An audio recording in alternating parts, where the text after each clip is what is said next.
Right, నమస్తే. నేను మీ Venkatesh. Welcome to TMR news. ఇక మొత్తానికి ఇక్కడ ఏది రాష్ట్రంలో అసెంబ్లీలో నిజంగా బీసీ బిల్లు ఆమోదం పొందింది. ఇక మొత్తానికి అయిపోయింది.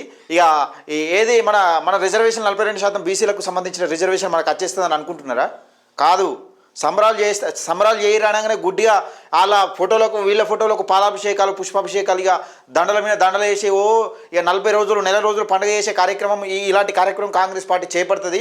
ఇంకా ముందే ఉంది ముసల్లా పండుగ, ముందు ఉన్నది ముసల్లా పండుగ. ఇంకా ఇంకేది కాలే, జస్ట్ ఒక మెట్టెక్కినాం అంతే. అసలు 9వ షెడ్యూల్ ఏది పార్లమెంట్లో ఆమోదం ఉంది, 9వ షెడ్యూల్లో పెట్టిన తర్వాత అది అసలు ఘట్టం అక్కడ అయిపోతుంది.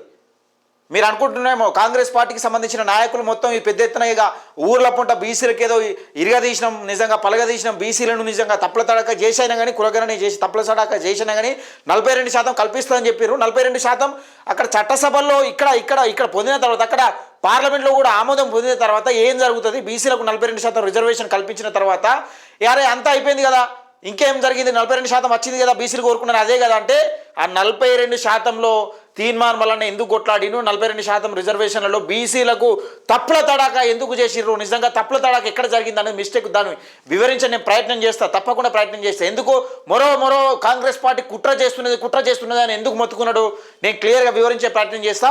నిజంగా దీనికి సంబంధించి బత్తుల సిద్ధన్న నిజంగా ఆమరణ నిరాహార దీక్షకు చేపట్టే ఆలోచన ఉన్నట్టుగా కనబడుతోంది. మన బీసీల గురించి ఈ మధ్య ఏది సైకిల్ యాత్ర చేసిండు రాష్ట్రం మొత్తం, అంటే కొన్ని జిల్లాలను కలుపుకొని వరంగల్ సభకు ముందు రాష్ట్రం మొత్తంలో వరంగల్ సభను కలుపుకునే దిశగా ఒక సైకిల్ యాత్ర అయితే ప్రారంభించిండు, విజయవంతం చేసిండు. దీనికి సంబంధించిన అంశం గురించి మనం మాట్లాడేందుకు బత్తుల సిద్ధన్న మనతో లైన్లో ఉన్నాడు. ఒకసారి కలిపే ప్రయత్నం చేద్దాం. ఏం కాలే, ఇంకా ముందే ఉంది ముసళ్ళ పండుగ.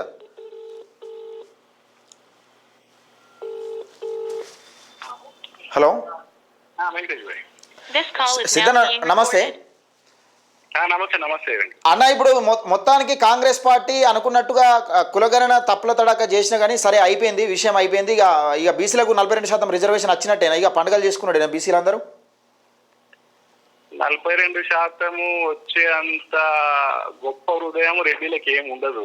అంటే ఇక అదే ఇప్పుడు కాంగ్రెస్ పార్టీ నాయకులు బీసీలకు అమాయక ప్రజలు కదా బీసీలు, ఇక పండుగలు చేయరి పబ్బాలు చేయరి ఏది ఇక నెల రోజుల పాటు పుష్పాభిషేకాలు పాలాభిషేకాలు ఇక వీలైనంత వరకు బీసీలకు న్యాయం చేసింది మేమే, మొట్టమొదటి ప్రభుత్వం మా కాంగ్రెస్ ప్రభుత్వం అన్నట్టుగా వీళ్ళు చెప్పే దిశగా ఉంటారు అన్నట్టు ఇప్పుడు. ఇక అసలు విషయం ఏంటంటే ఓకే అన్న, ఇక్కడ ఈడబ్ల్యూఎస్ ను ఖతం చేయడం కోసము లేదా వాళ్ళకు జస్టిఫై చేసుకోవడం కోసం మనం దాని మీద మాట్లాడకుండా ఉండడం కోసం బీసీల లెక్క తగ్గించి చూపిండు. ఓకే. సో ఆ విధంగా ఈడబ్ల్యూఎస్ జస్టిఫై చేసుకున్నారు వాళ్ళు. అంటే 8% ఉన్న వాళ్ళను 15% వాళ్ళు చేసుకున్నారు, అలా సేఫ్ జోన్ లో ఉన్నారు వాళ్ళు. ఇక్కడ మళ్ళా ఇదే వ్యతిరేకత ఉండకూడదంటే ఇక ఫార్మల్ గా బిల్లు ఇది ఇక ఢిల్లీలో పోయి కొట్లాడుకొని లేకపోతే మనం ఏదో చేసిన పేరు ఉండాలని ఆ బిల్లు పెట్టిరు దాంట్లో. అంటే ఇప్పుడు కాంగ్రెస్ ప్రభుత్వం చేసినా కూడా ఇప్పుడు ఏది పార్లమెంట్ లో బిల్లు ఆమోదం పొందకపోతే ఇది అంత ఉత్తదే. పార్లమెంటులో రాజ్యాంగ సవరణ జరిగి 9వ షెడ్యూల్ అది చేర్చబడితే అవుతుంది. అయితే మీరు పోయి ఢిల్లీలో కొట్లాడుకోండి అంటాడు రేవంత్ రెడ్డి. అంటే ఇలా మెడకు చుట్టుకున్న పావును అటు వేసిరు అన్నట్టు. ఇక అటు వేసిండు. ఇప్పుడు ఇక మనం ఏం చేయాలి మరి అని అంటే సరే మరి ఈయన ఎండగడుతూనే ఈయన కత్తిందో బయట పెడుతూనే ఓకే మనం ఇక ఢిల్లీ మీద కూడా పోరాటం చేయాల్సి వస్తుంది. ఇక తప్పదు మనకు. దీనికోసం బీసీల తరఫున మీరేం చేస్తున్నారు? ఇప్పుడు ఢిల్లీలో 23 తారీఖు నుంచి 29 వరకు గాంధీగిరి అంటే ఆమ్ ఆద్మీ పార్టీ వాళ్ళు ఎట్లయితే ఎంపీలకు వీళ్ళకు ఒక పుష్పం ఇచ్చి అప్పీల్ లెటర్ మా రెండు అంశాలు ఉన్నాయి, ఈ 2 బీసీ బిల్లుల్ని పార్లమెంట్ లో పెట్టి 9వ షెడ్యూల్ చేర్చాలి అనేది వాళ్ళకి చెప్పాలి. అదే విషయంలో దేశవ్యాప్తంగా కూడా కులగణన జరగాలి. దేశవ్యాప్తంగా ఓకే. ఈ సంవత్సరమే జాతీయ జనగణన ఉన్నది. మళ్ళీ 10 సంవత్సరాలు 10 సంవత్సరాలకు రాముడెవడు రాజాదేవుడు అప్పుడు బతికేటోడు ఎవడు చచ్చిటోడు ఎవడు. అవునన్నా 10 సంవత్సరాల దాకా మళ్ళీ మనకు ఎంపరికల్ డాటా లేకపోతే సుప్రీంకోర్టు రిజర్వేషన్లు ఎక్కడ పెరిగినా అడ్డుకుంటుంటది. చట్టబద్ధంగా లేదు కాబట్టి అడ్డుకుంటది. కాబట్టి దేశవ్యాప్తంగా ఈ సంవత్సరం జరిగే జనగణనలో కులగణన చేర్చాలి అనేది మన ఒక డిమాండ్ ఉంటది. ఓకేనా? అదే సమయంలో కులగణన ఎందుకు మనకు ఇంకా మస్తు ఎందుకంటే ఇక్కడ జరిగిన కులగణన లెక్కలేదో కూడా అక్కడ కేంద్రం చేస్తే క్లియర్ గా ఇక్కడ రంగం బహిరంగం అవుతుంది. ఇప్పుడు తెలంగాణ రాష్ట్ర ప్రభుత్వం నిజంగా ప్రతిష్టాత్మకంగా తీసుకొని చేసింది కదా, ఈ తప్పుల తడాకన నిజం అనేది ఇప్పుడు కేంద్రం చేస్తే క్లియర్ అయిపోద్ది, అందరికీ తేట తెల్లం అయిపోద్ది.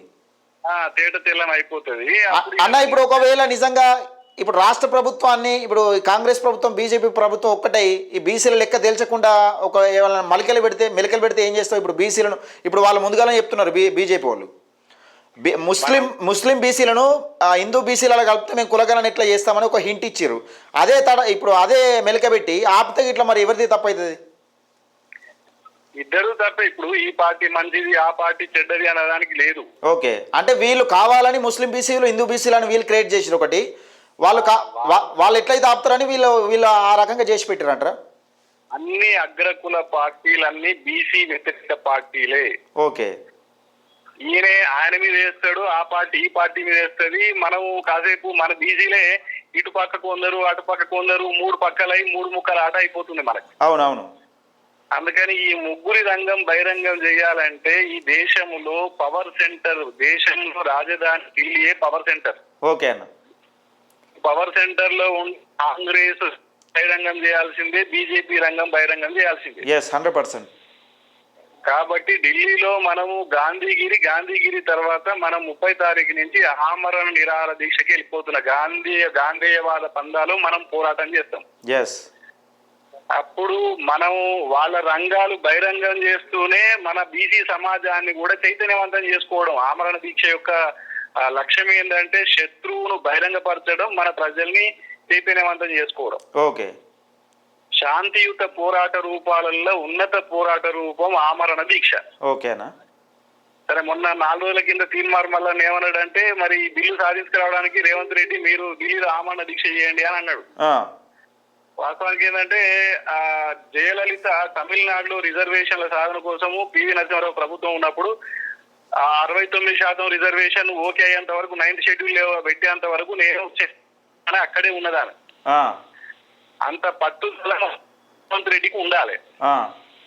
సరే, తీన్మార్ మల్లన్న అన్నట్టు రేవంత్ రెడ్డి నిరాహార దీక్ష చేయకపోయినా ఆ పట్టుదల అయితే ఉండాలి కదా. ఉండాలి.